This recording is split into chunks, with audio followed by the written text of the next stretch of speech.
So Resident Evil 4 Remake reviews went live earlier this morning, and I was expecting some pretty good reviews for it. I mean, it's based on a game that many people see as like the best game ever made, right? Especially back when it released on the GameCube in 2005. A lot of excitement, and people were very impressed then. We also had the demo, so we basically played a portion of the game, and it was pretty good there.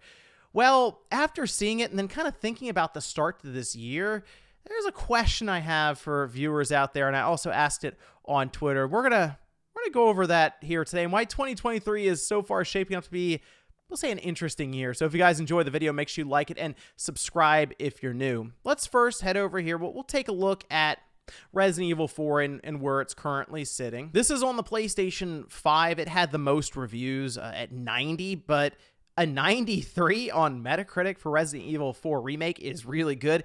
I think it started at a 94 and it moved down one, but now with 90 reviews just on the PS5, there's also reviews for the Xbox Series and the PC, and I think maybe even a few on the PS4. Basically, a lot of people have given their thoughts and a score on the game, and it coming in at a 93 that's really good. That puts it up there as one of the best rated games of the year, and we'll be taking a look at that list here soon. But if you start just scrolling through the different scores here, you just see perfect scores all the way down the board here. Gfinity, Player 2, Dextero, Washington Post, Easy Allies, VG247, Gaming Bolt the Gamer, PlayStation Lifestyle, IGN, giving it just a solid 100. I mean, you have to scroll for a while until you get to the 90s, and that just goes right into 95, which is worth playing. Atomics, Gaming Nexus, Game Informer, PlayStation Universe, and so on there. And the fact that it is, I mean, so many perfect scores, the majority of these reviews are 90 and above. Again, just goes back to what Resident Evil 4 is for a lot of people, which is a game that was, I mean, for a lot near perfection, as you can see with scores. And I think Capcom was working towards this being like the pinnacle of their remake series, because where do you go from here? Some people said Code Veronica. Will that be a better remake than 4? Probably not, because the base game isn't as good as 4. If they go to 5, will that be as good as 4? Probably not, because the base game is not as good as 4. So, again, this is, for a lot of people, the best Resident Evil game ever made. So, makes sense why this is them kind of putting everything they have into it. And I'm excited to get into this game next week when it releases. But it did bring up an interesting conversation, because if you take a look at the best reviewed games so far for 2023, I say so far because we're 2.5 months in. A lot is going to be happening between now and December 31st, right, of this year. And that includes some big time releases that we'll go over. But the best rated game of the year right now is Metroid Prime Remastered. And that's not on like 10 or 15 reviews. There are actually quite a few. I think there's more than 50 on that. So it coming in at a 94, again, based on a game that is really, really good. Some people look at it as their favorite game, their best game of all time. Makes sense that it would come in there because Retro did some really good work on that game. It is not like a phone-it-in remaster. Some people look at it almost as a full-on remake. But then below that, Witcher 3, sure, that's like the complete edition. It's basically another re-release. But then you have Resident Evil 4 Remake. So the two best rated games of the year currently are remasters or remakes. You can have Tetris Effect connected, which, by the way, that game is awesome in VR still. I mean, if you look at PSVR 2 versus the original PSVR in Tetris Effect, it was still really good then, but it's kind of gone up to the next level here with the better screens and even the haptics and stuff. Really cool experience. They did a $10 upgrade on that. Kind of annoying, but the game itself is very good. Anyway, we go down further. There's Resident Evil 4 on the PC. There it is again on the Xbox. And then we get down to Dead Space. All right, that coming in at an 89. Another remake slash remaster, right? I keep saying slash remaster because Metroid Prime would be included in that category.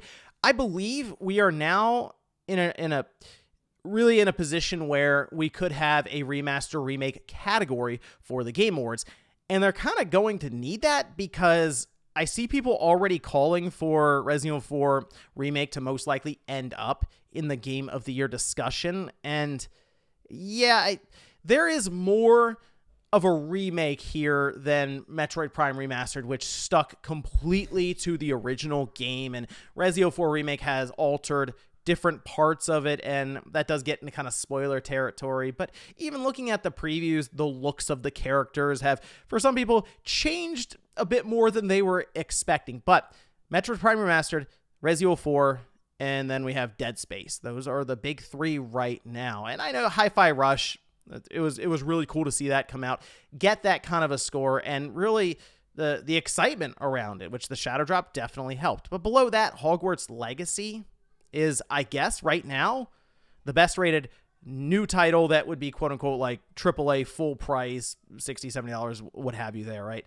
So the question then became, is it possible that we get to the end of the year, so the end of 2023, and we look back on it and realize, wait a minute, a remaster or a remake was the best rated game of the year? I posed that question to Twitter, and again, there are some big-time titles coming out. In fact, all three platform holders are going to be releasing some big-time AAA titles with Legend of Zelda Tears of the Kingdom, Spider-Man 2, and Starfield.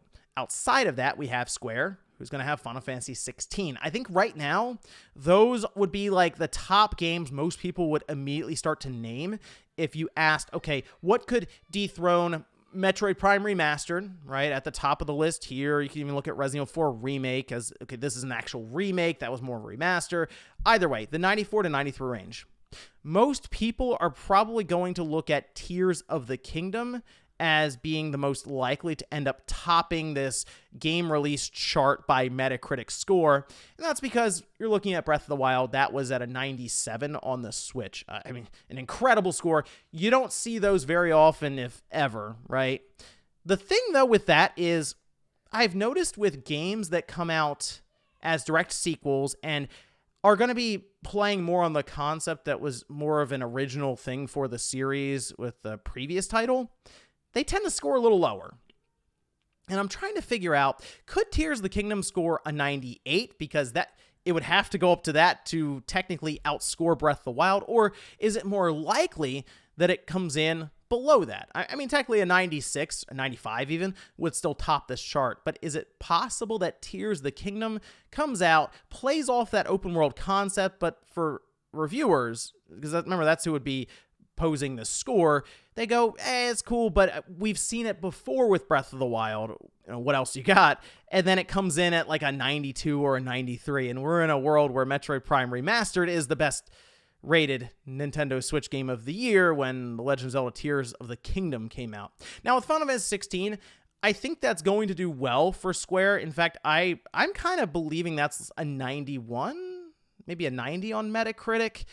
And look, you see the visual appeal to it. I think the gameplay style will more or less work towards being more critically favored, with kind of the action, with the RPG turn-based elements being pushed to the side, sort of, right? And I think it being a large spectacle with some of the set pieces they have is certainly going to get a lot of oohs and ahs from reviewers, right? But I'm kind of thinking that one may come in at that 90 to 91 range. And then Starfield, to me, right now, is such a wild card. It's just, I'm curious how reviewers are going to look at it, because we know there are going to be, let's face it, it's Bethesda. Even though they've taken extra time, we just assume there will be bugs and glitches that come along with it. So I wouldn't be shocked if that also came in at a 90, maybe even an 89. Like, that might end up being right around Dead Space territory. So you get there, then Spider-Man 2. I mean, the first Spider-Man, what was that, an 87 on Metacritic? Maybe that one could actually score above that and approach 90 territory. But this is what I mean. We're looking at the current games now, and I'm trying to figure out what I would put money on if you had to dethrone Metroid Prime Remastered. And I guess it really does just keep coming back to Tears of the Kingdom. Also, can we all just take a moment to recognize the greatness that is the GameCube? The two best rated games of the year so far are remakes from the GameCube.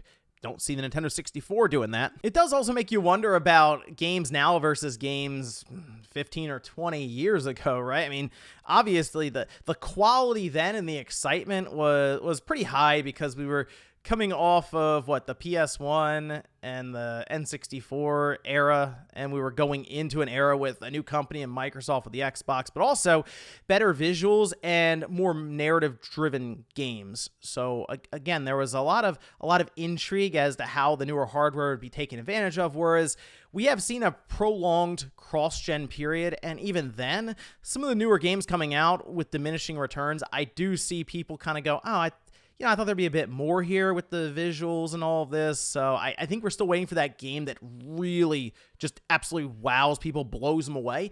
And maybe that's something like Final Fantasy 16. Maybe it's Spider-Man 2. Could even be Tears of the Kingdom, although that's on the Switch and that's been around for a while now. We're into its 7th year. But let me know what you guys think about this one down below. Just a question. Do you think we could get to the end of 2023 and something like Metroid Prime Remastered being at the top for a remaster, or Resident Evil 4 Remake being at the top for the remake? Could those end up being the best rated games then? Or will something like Tears of the Kingdom, Starfield, Final Fantasy 16, Spider-Man 2, or something else dethrone them? Thanks guys for watching, and I'll see you next time.